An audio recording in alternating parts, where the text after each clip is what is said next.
Benar, Bapak.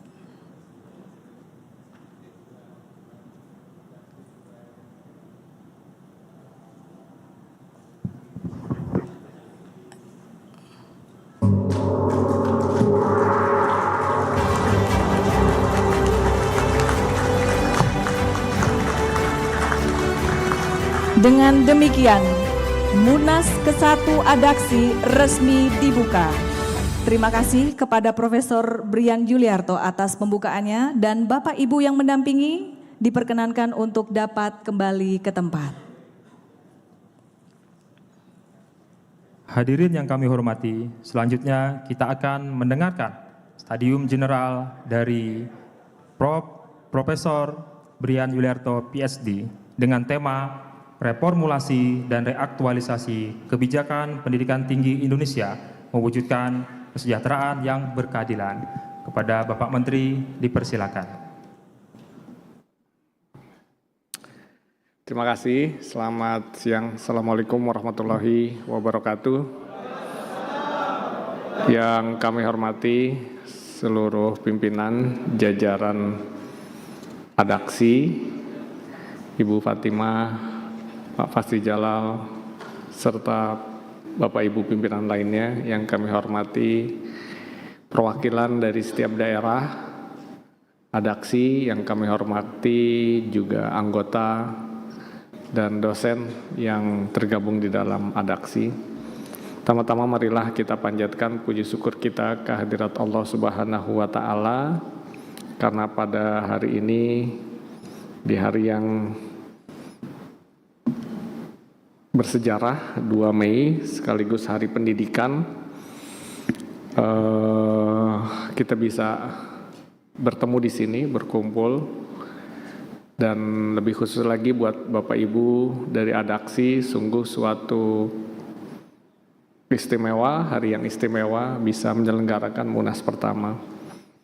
Memang sengaja kami mengundang di ruangan ini Bapak Ibu Adaksi. Saya juga sampaikan tidak hanya ke Adaksi, seluruh lembaga, seluruh kampus yang ingin menggunakan ruangan ini kami persilahkan, karena ini ruangan besar, saya pikir sehari-hari juga tidak banyak terpakai. Angka lebih efektif, saya juga lebih mudah datang daripada saya pergi kemana begitu, hanya turun berapa lantai. Nah ini jadi acara pertama nih Pak Fasri Jalal, acara pertama ruangan ini, gedung hall ini digunakan oleh lembaga di luar Kemendikbudristek. Jadi sebenarnya kami sudah mempersilahkan, barangkali ada kampus A, kampus B mau seminar, silahkan begitu supaya lebih efektif. Bapak Ibu yang kami hormati, senang sekali tadi saya melihat sepak terjang Adaksi, bagaimana luar biasa perannya. Memang Adaksi ini naik daun ketika Tukin kemarin.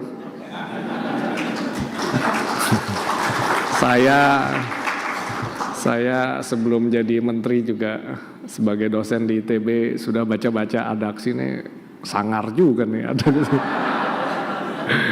Ngeri juga, nggak taunya betul pas saya tiba-tiba diminta Pak Presiden jadi menteri, saya yang kena bagiannya nih.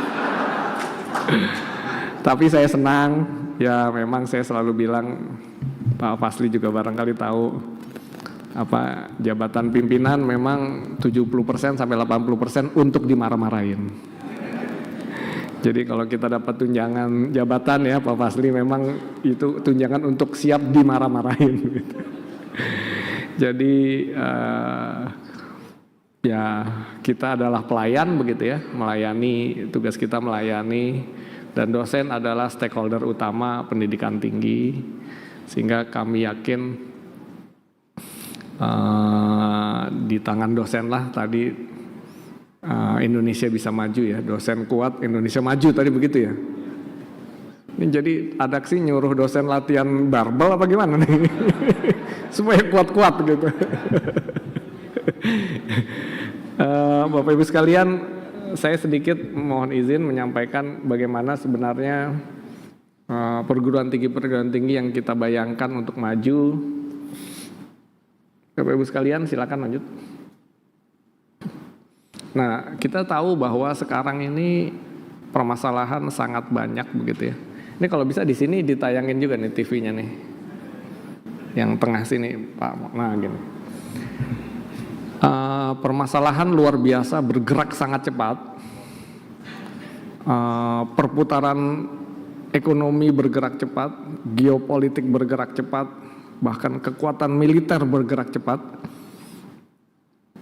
Perang di mana-mana.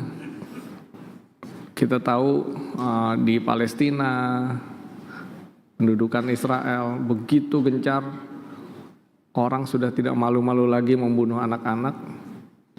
Indonesia sangat vokal membela itu, tapi kemudian tiba-tiba Rusia juga perang. Di Asia Timur juga terjadi ketegangan. Kemudian belum itu reda, kita lihat perang ekonomi juga bergulir cepat. Belum lagi permasalahan lainnya, ada perubahan iklim dan sebagainya, yang membuat kita makin percaya bahwa disrupsi itu sedang terjadi sangat cepat. Seseorang bisa jadi dia pengusaha besar, tapi tiba-tiba runtuh di beberapa minggu atau bulan. Sebaliknya juga, sama juga dengan sebuah negara. Negara tadinya kuat bisa jadi runtuh. Dan seterusnya, termasuk juga industri. Nah, tapi bagi kita sebagai negara berkembang, kita harus melihat, saya melihat bahwa keadaan disrupsi ini justru membuka peluang bagi kita sebagai negara berkembang, bagi negara yang ingin maju, untuk masuk ke wilayah pertarungan. Apakah itu pertarungan pengetahuan, pertarungan industri, pertarungan geopolitik dan sebagainya. Terutama dalam kerangka mensejahterakan masyarakat kita. Karena tanpa disrupsi sulit kita melawan perusahaan-perusahaan global. Sekarang kita lihat bagaimana Tiongkok begitu cepat bergerak di bidang ekonomi. Industri otomotif sebenarnya adalah industri yang sangat mature ya Bapak Ibu sekalian. Toyota baru bisa mengalahkan GM, General Motor, itu di tahun 2006.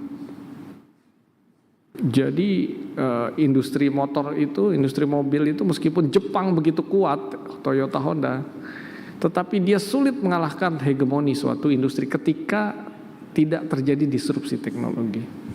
Nah, kita lihat sekarang kenapa Tiongkok betul-betul menggenjot mobil listrik, padahal secara teknologi mobil listrik ini belum terlalu mature. Harga purna jual, kalau Bapak Ibu perhatikan, purna jual baterinya sulit. Tetapi kenapa dia begitu mengenjot? Karena disitulah terjadi disrupsi teknologi kendaraan bermotor. Di situ ada disrupsi, di situ ada peluang masuk ke dalam hegemoni, masuk ke dalam pertarungan global. Nah, inilah Bapak Ibu sekalian sekarang yang sedang kita hadapi. Lanjut. Berikutnya. Nah, di lain sisi Indonesia kita terus menaikkan angka partisipasi kasar pendidikan. Namun sampai tahun 2023 rata-rata ramah sekolah itu masih lulusan SMA, masih 9,24 tahun begitu ya. Nah, penduduk yang kuliah itu hanya 10-2% yang mengasahkan bangku kuliah. Jadi sangat dikit Bapak Ibu sekalian. Jadi kalau kita berbicara dosen, apalagi yang doktor, itu sebenarnya adalah disebutnya crème of the crème, bahasa Perancisnya ya Pak Fasli. Busanya busa. Karena itulah mereka-mereka yang betul-betul unggul. Nah, ini ada di dalam teman-teman kita dosen. Bapak Ibu sekalian, dosen itu adalah crème of the crème. Di sanalah tulang punggung masa depan Indonesia. Karena dosen itu adalah orang-orang yang menghasilkan SDM unggul. Lanjut. Nah, Bapak Ibu sekalian, yang menjadi permasalahan kita bersama kemudian adalah bahwa ternyata kita mengalami stagnasi industri. Industri kita tidak banyak berubah sejak tahun 2013 sampai 2021. Kita lihat manufaktur, ada sorotan nggak Mas Panitia? Ada sorotan. Manufaktur kita turun dari 27% menjadi 18,3%. Jadi struktur ekonomi kita tidak kuat dari sisi industri. Struktur tenaga kerja kita juga konstan. Struktur ekonomi kita juga turun bahkan. Artinya apa? Artinya adalah kita, negara kita itu masih belum cukup kuat sebagai negara yang memproduksi sesuatu. Kebanyakan bisnis kita, kebanyakan industri kita adalah industri perdagangan. Atau kalaupun bahan mentah, hanya mengambil bahan mentah, tidak melakukan proses lebih lanjut.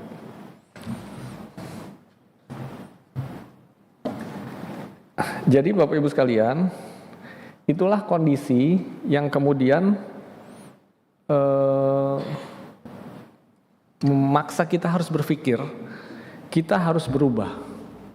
Industri kita harus kita genjot supaya kita bisa menopang 280 juta penduduk ini menjadi negara maju. Karena Bapak Ibu sekalian, tidak ada negara di dunia ini yang bisa maju, apalagi negara besar, tanpa punya kemampuan memproduksi sesuatu. Kita sekarang harus berpikir how to produce. Apa yang bisa kita produksi? Karena di sanalah nilai tambah tertinggi. Kita lihat Jepang, dia memproduksi banyak sekali barang elektronik, kendaraan bermotor, dan sebagainya. Korea juga nggak jauh berbeda. China juga sekarang begitu. Jadi tidak ada sejarahnya negara besar menjadi negara maju, menjadi negara yang makmur tanpa menguatkan industri untuk memproduksi, industri manufaktur. Inilah yang kemudian lanjut.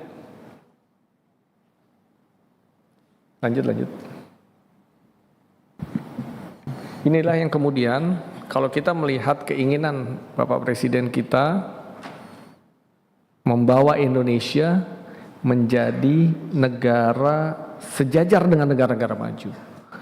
Apakah negara maju itu? Bagaimana negara maju ini? Simply adalah negara berpendapatan tinggi, high income countries.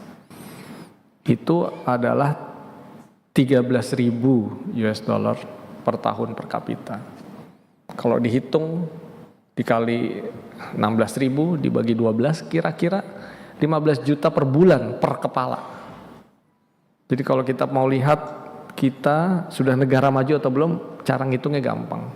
Indonesia sekarang rata-rata ada di 5.600.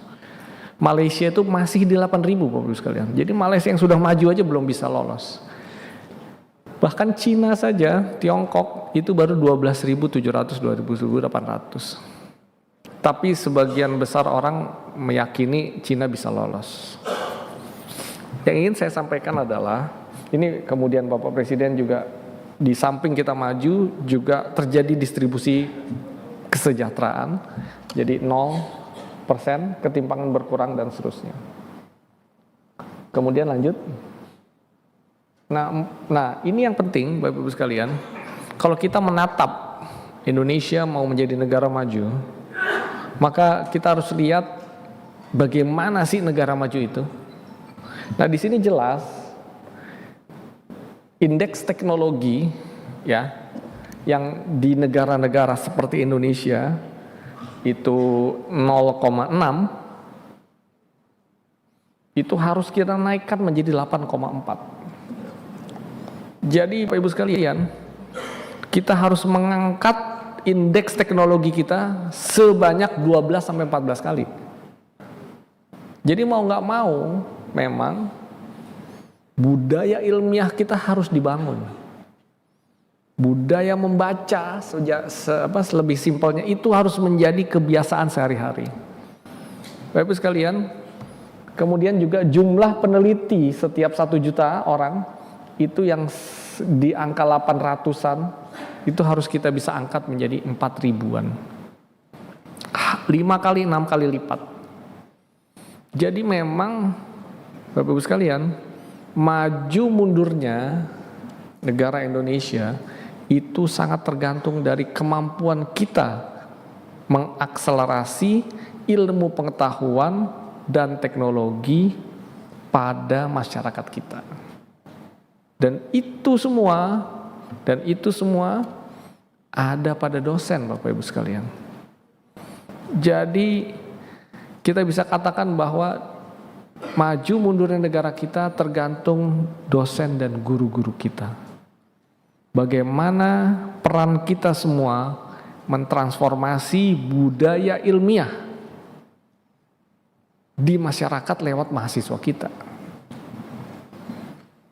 Kalau kita perhatikan, Bapak Presiden kita menetapkan target pertumbuhan ekonomi yang ambisius 8%.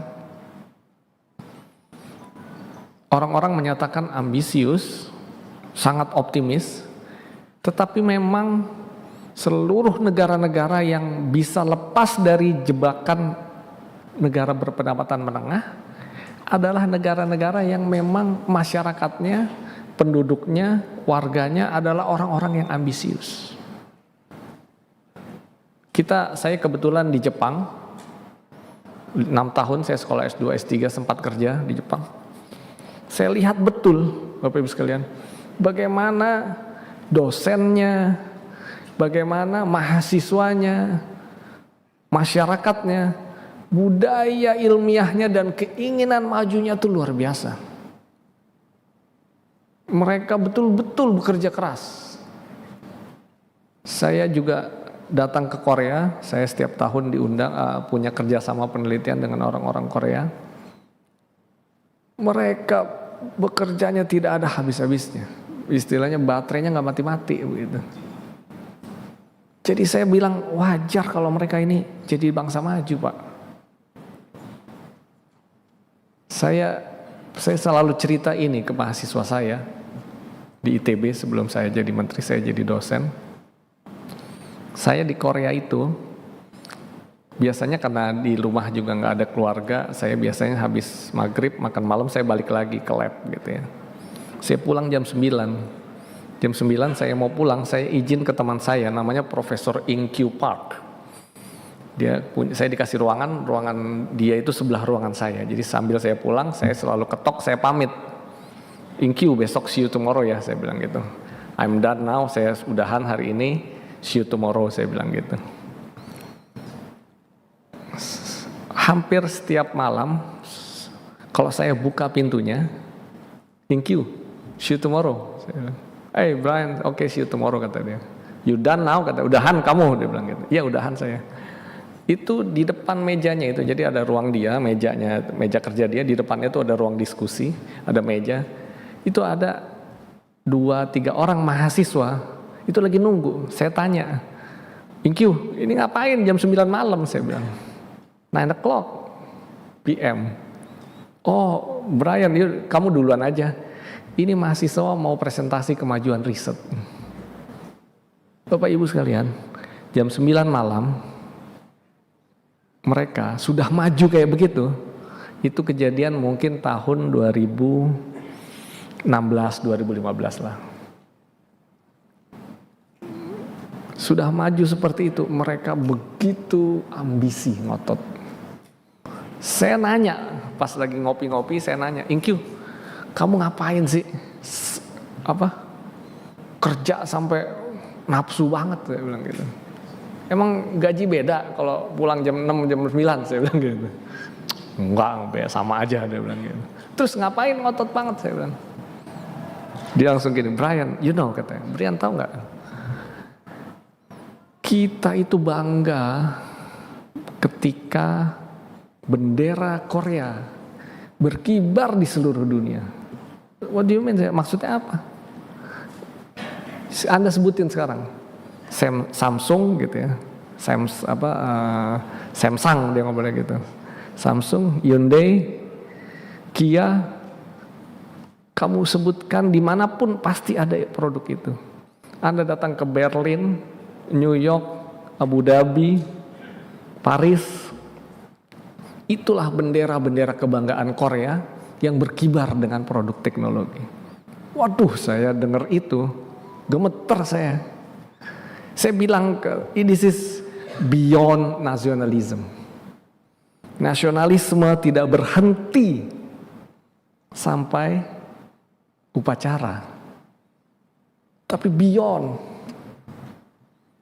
Dia bilang ini bendera kita, dan dia bilang semua kita kibarkan, semua kota di dunia. Saya mikir Indonesia kapan bisa mengibarkan seperti itu. Inilah, saya bilang, inilah yang disebut ambisi-ambisi besar. Dan inilah yang saya bilang harus kita bangun sekarang. Lanjut. Karena, terus lanjut. Karena memang kita tidak sedang bersaing dengan siapa-siapa, Bapak Ibu sekalian. Kita sedang bersaing dengan negara-negara lain. Kalau kita bikin produk, pasti yang saingan kita negara lain, bukan siapa-siapa, Pak. Dan sekarang produk itu harus besar kapasitas produksi, karena saingan kita adalah negara-negara lain yang mau produksi juga. China itu, Pak, saya beli kaos kaki. Bayangin, made in China. Bagus kaos kakinya, merek Nike itu jualnya 10.000, Pak. Bayangin di sana gimana harganya gitu. Kenapa mereka bisa murah? Karena mereka mau produksinya gila-gilaan, kapasitas produksinya 1 juta. Dan itu nggak ada yang bisa nandingin. Artinya apa? Kita harus berpikir sangat dalam, kita harus mengkaji, kita harus riset. Bapak Ibu sekalian, lanjut. Inilah yang sebenarnya kita ingin bangun, Bapak Ibu sekalian. Saya yakin kampus-kampus ini harusnya menjadi tempat lahirnya inovasi-inovasi baru, lahirnya kajian-kajian baru, lahirnya semangat-semangat baru. Kita punya 4.416 kampus di seluruh Indonesia. Kita punya 300.000 dosen. Kita punya hampir 10 juta mahasiswa. Dan inilah orang-orang yang menjadi sumber daya manusia unggul Indonesia. Di tangan inilah masa depan Indonesia, maju mundurnya negara kita ditentukan. Jadi maksud saya adalah bagaimana semangat ini bisa kita tularkan. Saya dulu tahun 2006, Bapak Ibu sekalian, pulang dari Jepang, menjadi dosen di ITB. Saya kaget, jadi dosen, ruangan nggak dapet, gaji pas-pasan gitu ya. Gaji 3 juta, 4 juta, 2006. Komputer nggak dapet. Sama kan?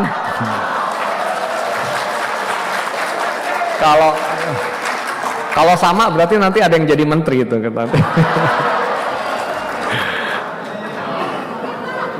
Saya memasukkan proposal riset 2006, mungkin 3 tahun, 4 tahun nggak pernah diterima, Pak. Stres kepala saya.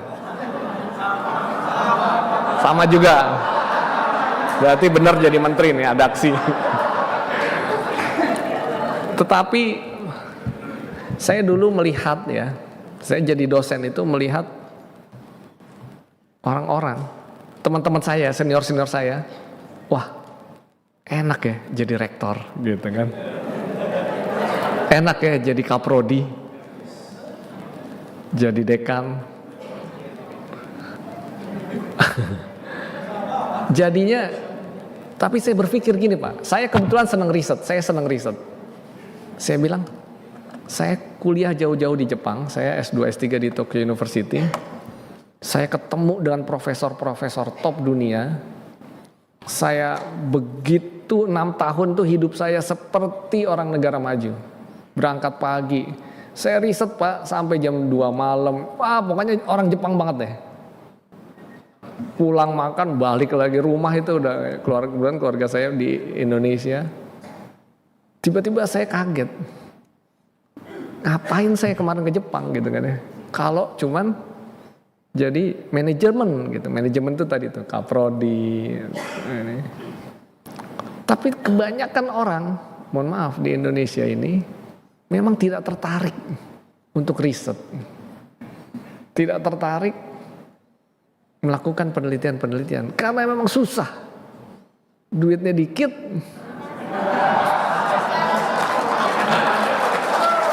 Pertanggungjawabannya sulit.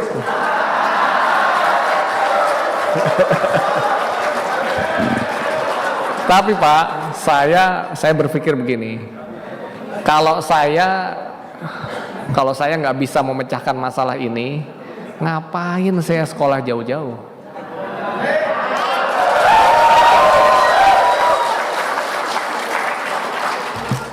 Saya akhirnya gabung teman-teman, ayo kita bikin proposal. Saya bikin proposal riset dikit-dikit.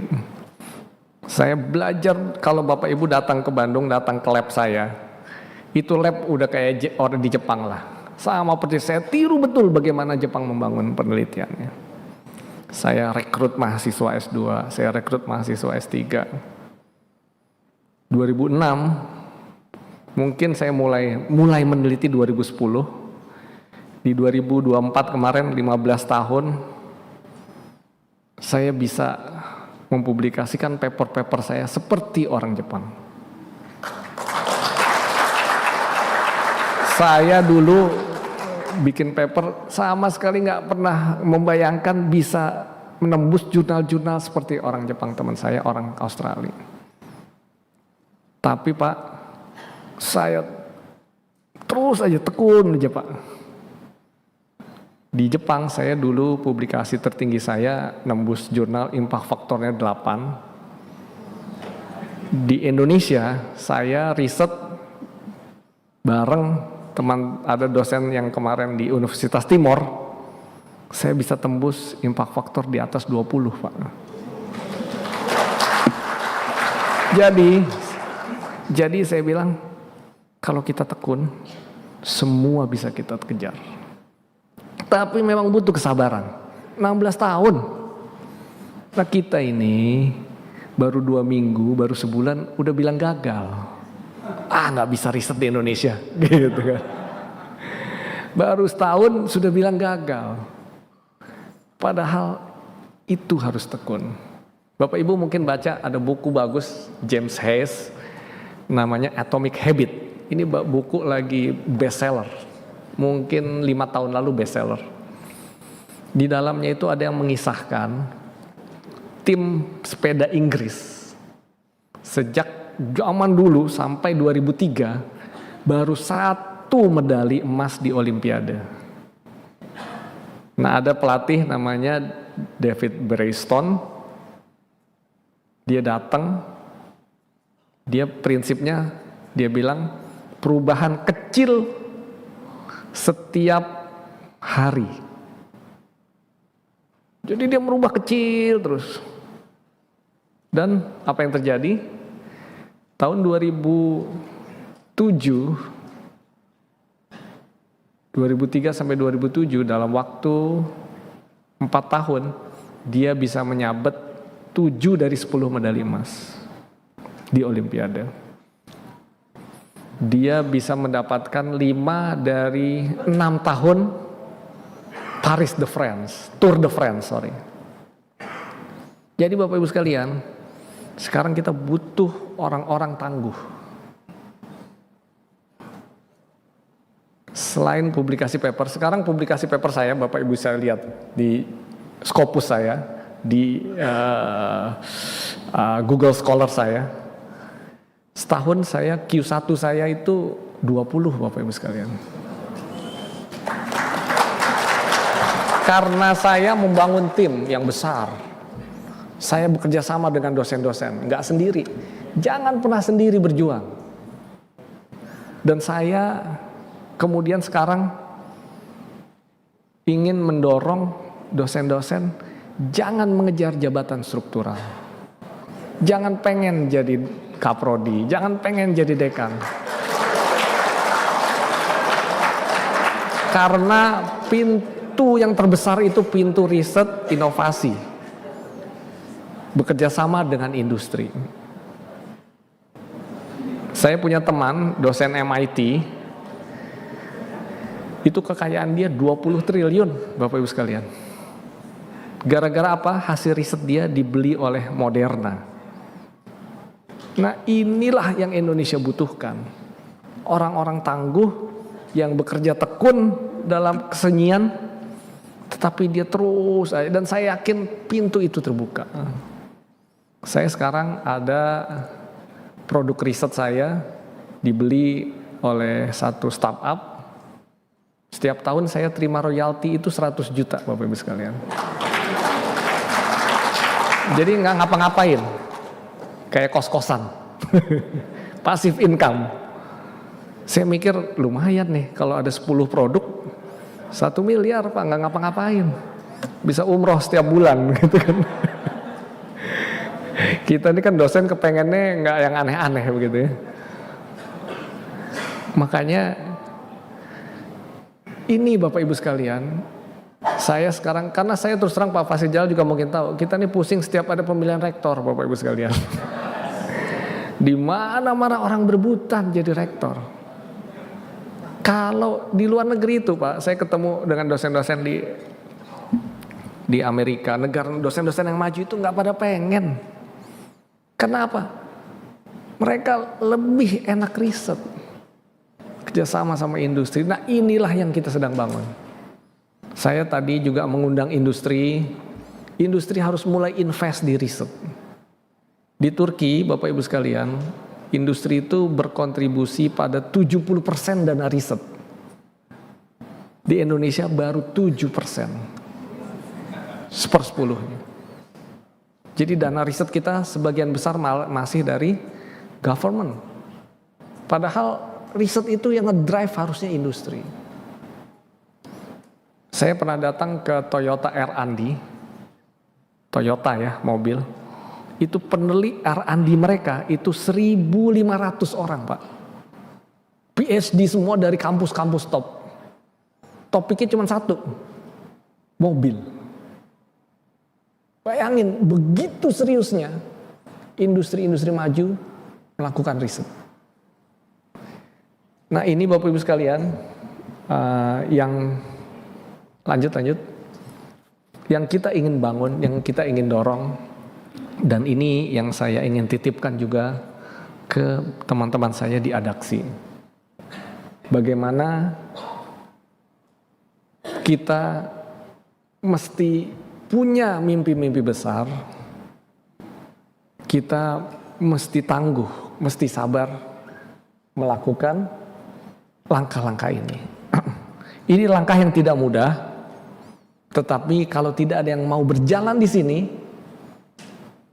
rasanya berat negara kita untuk maju. Jadi kami di kementerian tentu sangat senang bisa mendapatkan masukan-masukan dari Bapak Ibu teman-teman di Adaksi ini. Kami juga tentu tidak mudah ya mendorong budaya baru di dalam teman-teman dosen kita. Sehingga kalau saya perhatikan jumlah GB kita, guru besar kita naik drastis. Tetapi jumlah luaran riset dan inovasi tidak bertambah. Karena orang, mohon maaf, ketika melakukan riset, mereka sebagian besar teman-teman kita itu ingin menjadi guru besar. Padahal guru besar itu sejatinya adalah langkah awal dia untuk semakin produktif. Cuman di kita habis guru besar kan nggak ada lagi ya naiknya. Jadi akhirnya begitu guru besar ya udah cukup gitu.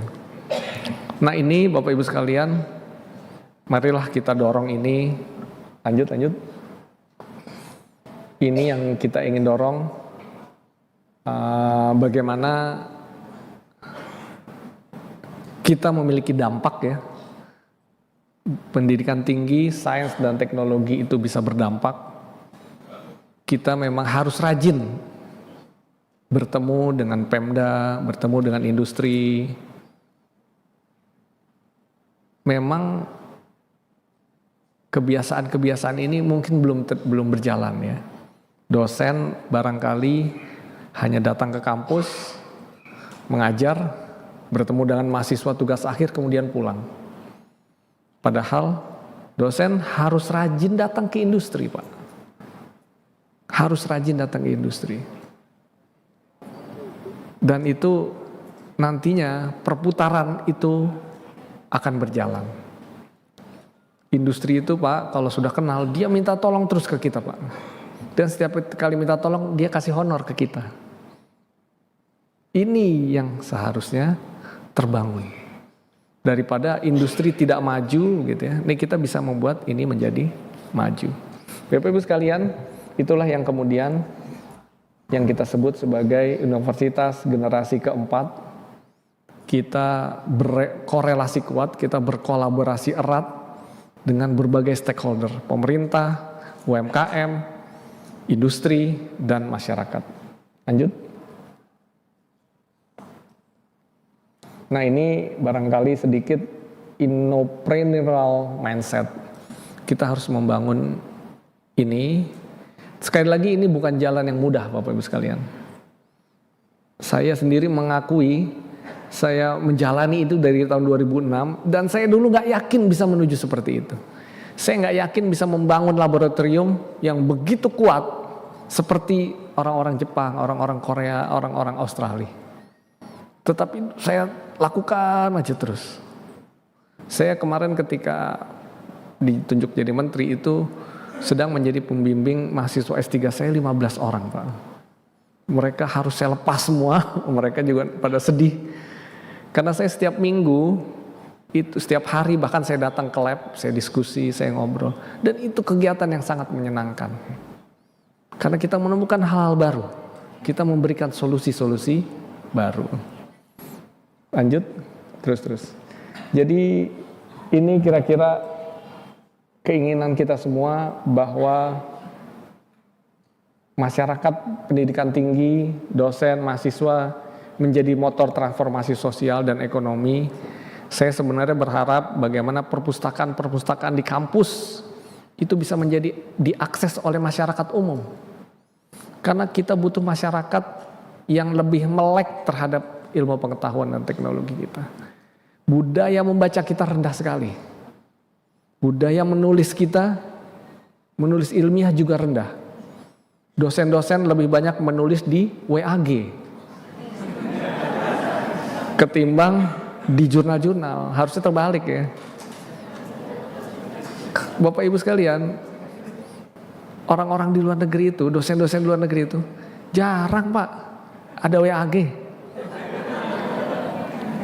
Mereka juga nggak dikit-dikit posting. Jadi kita nih, dan saya perhatikan dosen-dosen yang nulis di WAG di tempat saya itu memang yang karya-karyanya pas-pasan. Padahal kita harusnya lebih sibuk di sana. Menulis itu mengasihkan, Pak. Bapak Ibu bikin jurnal, Bapak Ibu bikin buku. Itu amal jariah, Pak. Kita menyumbangkan pengetahuan. Kita sudah meninggal, orang baca buku kita, dia jadi semangat, pahalanya ngalir lagi, Pak. Coba Ibu baca di WAG, nggak ada lagi yang baca. Jadi ini budaya yang ingin kita tumbuhkan. Ini budaya yang harus kita masyarakatkan. Orang-orang di luar kampus harus kita ajak, ayo kita berbudaya ilmiah unggul. Kita punya kebiasaan membaca yang kuat. Kita punya buku-buku yang banyak. Dan seterusnya, dan seterusnya. Lanjut. Nah ini barangkali perilaku kunci nanti bisa dibaca. Lanjut. Nah, ini pesan Bapak Presiden kita bahwa negara maju, negara makmur itu hanya bisa dibangun ketika sains dan teknologi kita kuat. Jadi Bapak Ibu sekalian, saya sampaikan bahwa Bapak Ibu semua yang hadir di sini itu memikul tugas mulia, Pak. Yang kita ingin hasilkan itu adalah manusia-manusia unggul yang nantinya memegang peran strategis untuk mensejahterakan bangsa kita. Jadi kalau ada mahasiswa bandel, ya memang tugas kita, Pak. Kita harus sabar. Kalau ada teman dosen muda bandel juga, ya nggak apa-apa. Itu tugas dosen senior membinanya.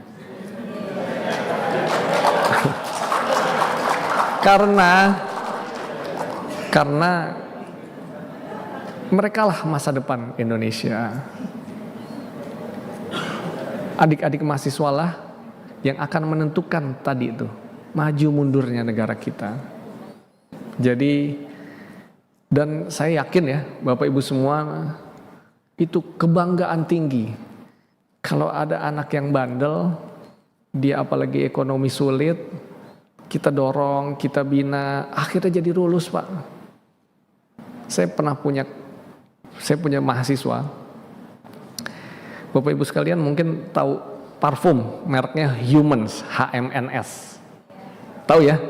Di Tokopedia paling tinggi itu, mengalahkan parfum-parfum impor. Yang punya itu salah satunya mahasiswa saya. Dia satu hari dia telepon saya, "Pak Brian, di mana?" "Ya di kampus." Saya bilang, "Kenapa?"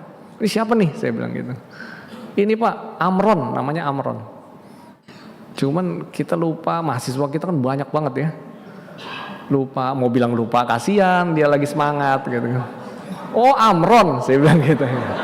Untung dia sebut nama, jadi kita bisa ngulangin gitu.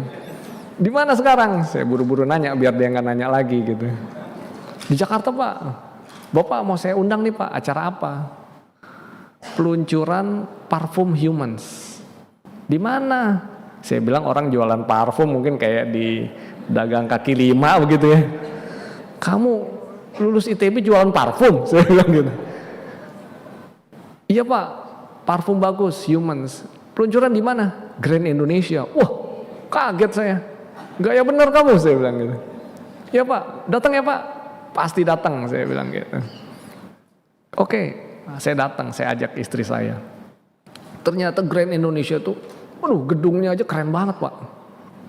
Saya bilang ini orang parfum beneran nih berarti, nggak kaleng-kaleng gitu kan, bukan parfum nyong-nyong gitu kan, yang abis sholat Jumat gitu kan. Saya pikir tadinya parfum nyong-nyong sholat Jumat Pak, yang 10.000 gitu. Jadi dia meluncurkan model baru, abis, wow, artis-artis Pak, semua diajak. Christian Sugiono, waduh, saya bilang. Habis itu dia datang, Amron, jadi bertiga, dia foundernya. Dia cerita bahwa sekarang Humans ini sudah tertinggi marketnya di Tokopedia dan Shopee, mengalahkan parfum-parfum Bulgari gitu-gitulah yang barat-barat. Kemudian sekarang sudah sampai 20-an M. Waduh, orang kaya kamu, saya bilang gitu. Nah terakhir Pak, dia cerita, di ruangan ini hadir guru saya, dosen saya, Prof Brian, dia bilang gitu. Wah, saya GR gitu kan. Saya sampai saat itu saya masih lupa Pak, ini anak kenapa ingat bener sama saya gitu. Habis itu dia cerita di situ, "Pak Brian ini dulu saya nggak punya uang." Dia cerita tuh ke ini. "Saya orang susah, nggak punya uang. Saya dulu mau berhenti kuliah Pak. Cuman Pak Brian ini panggil saya, nasehatin saya. Saya baru ingat, oh itu. Nasehatin saya disuruh cari beasiswa. Akhirnya saya dapat beasiswa itu." Dia sambil nangis Pak cerita itu.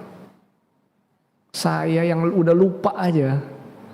Jadi Pak, Bu, saya mau ceritakan adalah kalau kita membina mahasiswa, kita ngasih nasihat aja, bukan ngasih uang Pak, ngasih nasihat. ngasih semangat. Mungkin bagi kita biasa, tapi bagi anak-anak mahasiswa itu bekasnya panjang, Pak. Panjang itu. Dia berhasil, udah miliaran duitnya, masih ingat kita, Pak. Gara-gara kita ngasih nasihat doang. Saya nggak ngasih duit. Saya cuman, udah Amron kamu semangat aja, gini, nah, banyak orang susah, saya juga dulu susah. Kamu cari beasiswa tuh ke sana gitu. Dia dapat beasiswa. Jadi maksud saya, kita ini tugasnya mulia, Pak. Kita ini jadi dosen beruntung. Ladang pahala kita besar sekali. Ladang amal jariah kita besar sekali. Jadi kalau kita membina mahasiswa, ingat yang kita bina ini adalah orang-orang yang akan berhasil masa depan. Dia sekarang WA saya kadang-kadang, Pak Brian, kapan nih saya mau ngasih parfum? Jadi mau ngasih parfum terus. Saya bilang saya maulah jadi brand ambassador. Saya bilang gitu. Itu Pak, satu-satunya parfum yang ikut Paris Fashion Show, made in Indonesia. Jadi ingat itu Bapak Ibu sekalian, tugas kita semua, saya titip Bapak Ibu semua, binalah adik-adik kita dengan sabar, kasih motivasi, kasih pandangan-pandangan yang jauh ke depan.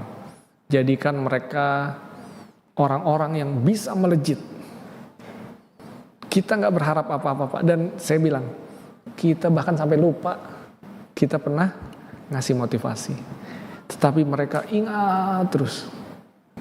Dan mereka lah, saya yakin dan sekarang betul kan, mahasiswa saya itu udah punya lapangan kerja banyak, sudah mengharumkan Indonesia, dan minimal saya dapat parfum gratis sudah cukup. Jadi itu Bapak Ibu sekalian, saya titip untuk melakukan pembinaan adik-adik kita, saya titip bersabar dengan riset, dengan bon-bon riset ya kalau ada. Di mana-mana gitu Pak, di Amerika juga gitu kok, masih ditagih bon-bon juga. Tapi tentu kita ingin memudahkan, kita ingin meringankan. Mohon juga bersabar. Tukin kita lagi formulasikan.